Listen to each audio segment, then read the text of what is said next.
Il est la parole. La parole était au commencement. Et cette désignation signifie simplement que Dieu s'est fait connaître à nous sous la forme d'une personne et non pas dans un livre. Dieu n'a pas écrit avant tout un livre, bien que nous ayons la Bible. Dieu a écrit une personne. Dans l'une de ces petites brochures, un certain docteur Simpson donne cette illustration, ou bien illustre la chose de cette manière. Il dit avoir vu à une certaine occasion la Constitution des États-Unis écrite. Elle était écrite sur un parchemin.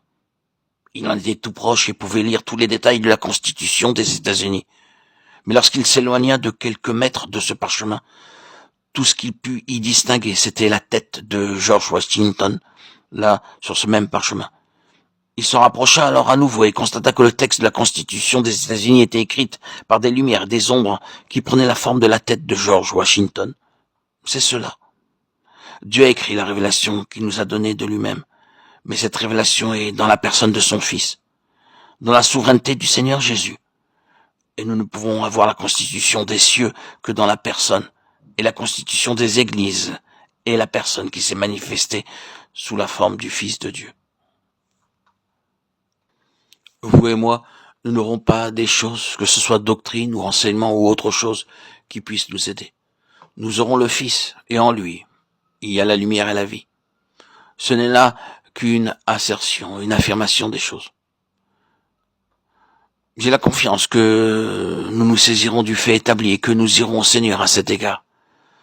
Ne demandons pas la lumière comme une chose, demandons une connaissance plus pleine du Seigneur Jésus. C'est le chemin, car c'est la seule manière vivante de le connaître. Et souvenons-nous que Dieu garde toujours lié à des situations pratiques la connaissance de lui-même, qu'il nous a donnée en Christ. Cela est vrai des deux côtés. Il nous faut être dans une situation. Le Saint-Esprit, si nous sommes entre ses mains, nous fera entrer dans une situation qui rendra nécessaire une nouvelle connaissance du Seigneur. C'est un côté.